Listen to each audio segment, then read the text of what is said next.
Toastmaster, fellow Toastmasters, and certainly David. A few days ago, I was in Mexico. It was an amazing experience. It was mid-80s, sunny beach, water, all this great food to lay out in. And we decided to take a trip. We went up into the mountains to see an authentic Mexican town that was in the mountains and right on the ocean. And it was an amazing thing that we did. It was just, I got atrophy just walking around the place so much. I got tired. And we were walking down the street and we saw a rooster. And the rooster on the street went up a set of stairs to a bar. The bar was on the second floor.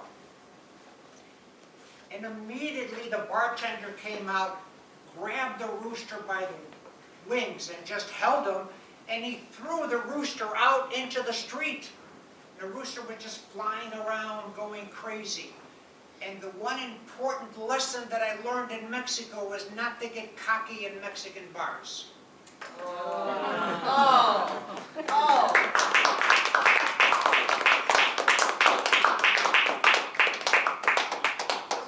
Where did you go in Mexico? Puerto Vallarta. Okay. This was a true story, by the way, what I just said. Believe it or not, it was actually true. We will now be entering the speaking portion of our meeting. We have one speaker today, that's Keisha. Keisha will be speaking from the Speaking to Inform manual. She'll be giving speech number 3 on the demonstration talk. The speech is 5 to 7 minutes. Before we call up Keisha, though, could somebody please evaluate Keisha? Oh, okay, that's not my commander. You're a lucky lady. And I'd also like to go over the timing with Keisha for the 5 to 7 minute speech. Oh, sure. All right, so I'll be keeping the time, and Keisha, like Steve said, she's going to be speaking 5 to 7 minutes. So at 5 minutes, the green flag will go up, and then, let's see here, the yellow flag will go up at 6 minutes. Right. And then the red flag will go up at 7 minutes, and then Keisha will have another 31 seconds to 30. It says 31 here, but 30 seconds to finish up her speech for her to qualify. Okay. If she goes over, then she's disqualified. Thank you, Rita. You're welcome. The title of Keisha's speech is Coursera, Your Classroom in the Cloud. Keisha Thomas, Coursera, Your Classroom in the Cloud.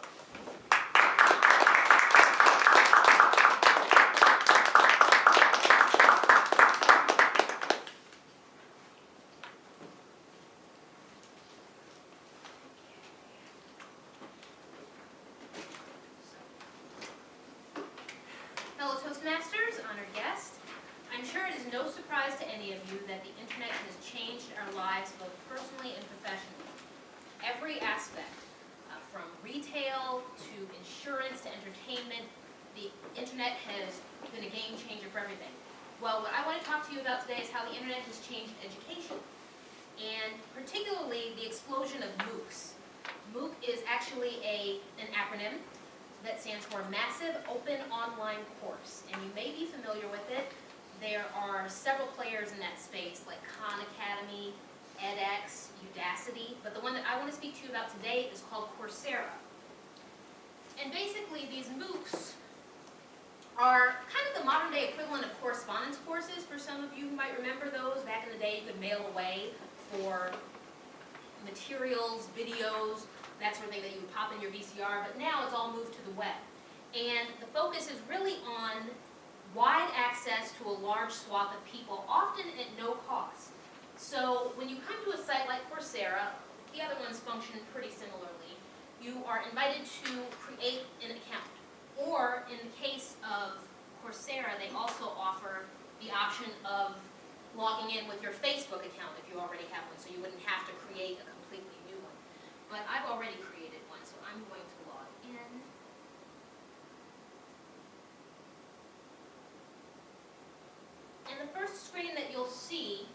one like this. So when you come to Coursera or edX, Udacity, any of those sites, you'll see a catalog available. Coursera's catalog is accessible right up here. And this is a great place to start because you'll see the types of courses that are available. It usually provides a breakdown of the subjects available. So arts and humanities, business, all the way down to like personal development. There's also a search engine that if you have a specific topic in mind, you could start typing it, and the predictive search will suggest something to you. So in this case, public speaking. So the beauty of these courses is that there are two types. There's self-paced and there's timed courses. So in this case of some of the courses that I've registered for, I'm actually taking Marketing in a Digital World right now. This one is self-paced. So when I registered at the start of the year, it was suggested to me that the course content could be taken over 4 weeks. So as you see there, week 1, week 2, week 3, week 4. However, I don't have to stay within those timed parameters. So even though it says week 1, I can take 6 weeks to do that, and then only 2 weeks to do week 2. I can take it for as long as I like, as it fits in my schedule. There are other courses, however, kind of like the global finance. My connection is always a little slow in here.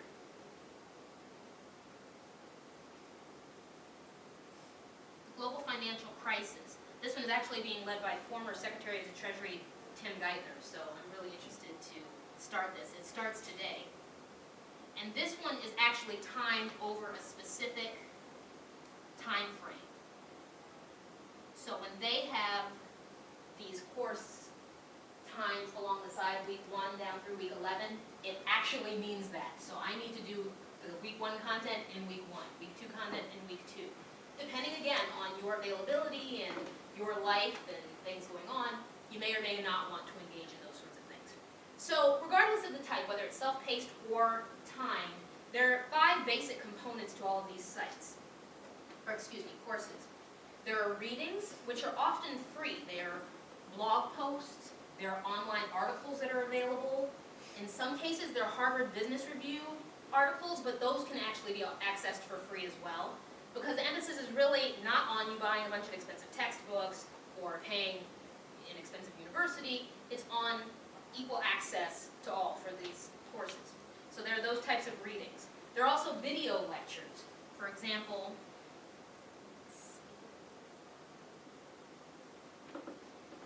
this particular course is offered by the Yale School of Management. And you can see, there's no audio, but you don't need audio for this particular instance, to see that they have instructors actually speaking in lecture format to students. Lectures can range anywhere from a few minutes, like 6 or 7, up to, say, 40 minutes, like an actual lecture in a classroom. In addition to videos, there are also quizzes. Some of these quizzes take place during the course of videos, so they're speaking, they're talking about certain subject matter, and at some point it'll stop and actually prompt you with questions to kind of facilitate retaining the retention of that knowledge. There are also quizzes that are standalone, apart from the readings, apart from the videos, that also reinforce learning. There are assignments that can be done. And actually, global financial course is not the best option for that one. My marketing course is a better example. And those assignments are generally like case studies. You'll listen to a case or read a case on the site, and then you'll have to answer questions about them. So for this particular course, there was a case study about the band Radiohead. Maybe you're familiar. A few years back, they released one of their albums with a pay-what-you-want strategy, allowing people to just to pay whatever they liked. And so we read about that. There was a bit of video about it, and then there were questions about whether or not that was a good strategy. How would you improve on that strategy? That sort of thing. The one drawback I would say about these courses, though, is those assignments aren't graded by a professor. They're not even graded by a TA. Instead, they're graded by the community. So other learners, such as yourself, which can be good and can be bad depending on the level of education or knowledge or ability to communicate of those people who are reviewing you. And so lastly, there is discussion. And discussion is basically just what it sounds like. There are discussion threads that you can begin, that others have begun, that you can join about the material that's been discussed, about things that are related to the material. And it's just a way to kind of get to know your classmates and also facilitate new thinking and new ideas. So I really enjoyed, I've tried out Coursera, I've also tried out Udacity. I really enjoy this format because it is easy to fit into your life.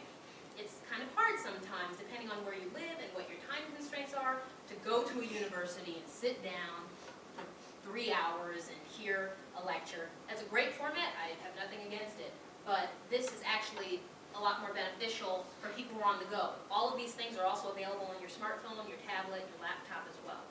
I would encourage you all to check it out. And one final thing, I mentioned that it is free to users.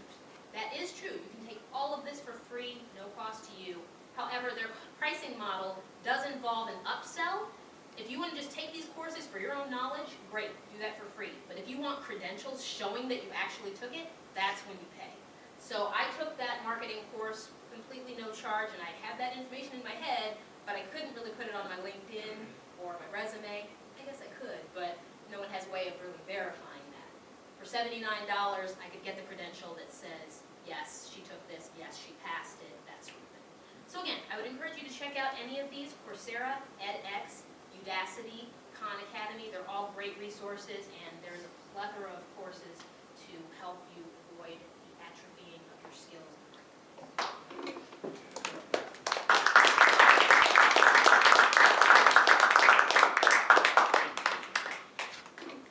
So we'll take just a minute or two to have everyone write down a few notes for Keisha. Things to improve on it.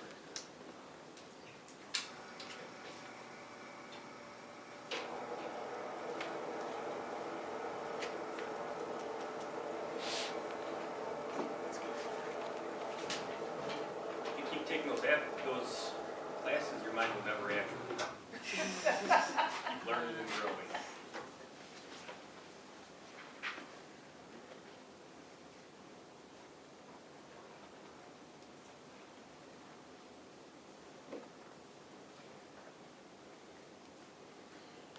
As our evaluator is finishing up, I'd like to ask Rita to go over the timing for the evaluations first, please.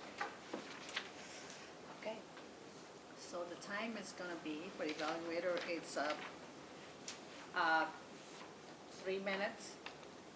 I'm sorry. If it's 3 minutes, 30 seconds, so over that, then they're disqualified. So between 2 and 3.5 minutes.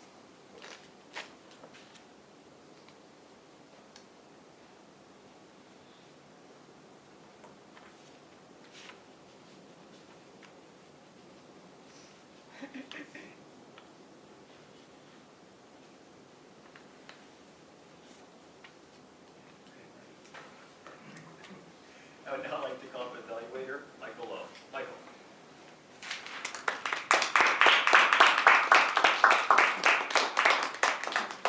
Fellow Toastmasters, honored guests, and especially Keisha.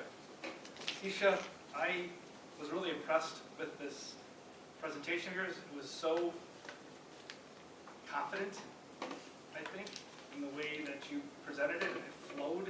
And there were very few gaps where you slowed down. It kept going. It was like a train. It just kept going on and on and on. It was good because it kept my attention. I think many people in a presentation could lose their train of thought or lose their attention if you stop too many times, or if you stumble, or if you lose track. But I always felt like you were always on track. So that's a really good thing. That was really the thing that I liked about it. Now, addressing the evaluation points and the evaluation in the manual, I believe there's some things you could have improved upon. One of the first points is, how did the speaker make the talk relevant to the audience's interests? Now, this is great. You did talk about how changes in the internet have changed everything else, and how it's also changed learning. But what you could have done is you could have tied it into the people who are in Toastmasters. And people who are in Toastmasters are people who don't allow themselves to atrophy, because we're continually learning all the time. And you have to say to your audience, well, if you want to continue learning other subjects and topics, here's Coursera, something that I could show you. So you're tying it into your audience. So that would have been a better way to tie it in because of the kind of people that we are as Toastmasters. I believe that the second point, which is the demonstration's impact on myself, I was really impressed by Coursera, because I imagined that Coursera was going to be full of all these ads and crazy banners and stuff like that, and it was actually very clean. And I saw it as something that I could use myself. I was impressed by it. It didn't seem like it was like some kind of money-making scheme or something in the background. Maybe there was a little bit of that, because if you want to get credential for it, of course, you have to pay, and I think that's understandable. So I was okay with that, but I was impressed by the whole website itself. The third point, how it was appropriate was your demonstration method. I think it was really impressive that you were able to talk and browse on the internet at the same time and demonstrate that. That was really, really impressive, because some people could forget things that they didn't demonstrate, or, oh shoot, there's this other thing that I wanted to click, and it's easy to get derailed that way. So it showed that also that you had actually taken time to rehearse this and to understand the application. So there wasn't a lot of like on the spot learning. So it was like you had command of Coursera, and you knew where to go and what to do. Let's see, the fourth point was each part of the demonstration clearly explained. Yes, I thought you explained everything really well. Again, it was like a train that just kept going on and on and on in a good way. It was like you could never be derailed. There's no way you could get off your mission. That was what I thought was impressive. I don't mean that in a bad way when I say you're like a train that just kept going. I think that's great. What could the speaker have done to make this demonstration more effective? Maybe you could have showed a lecture for like a short moment, just to get a feel for what it's like to listen to a lecture. For maybe, I know that you're under really tight time constraints, but you could have just tried that maybe just to get a feel for what you're in for when you sign up for a course.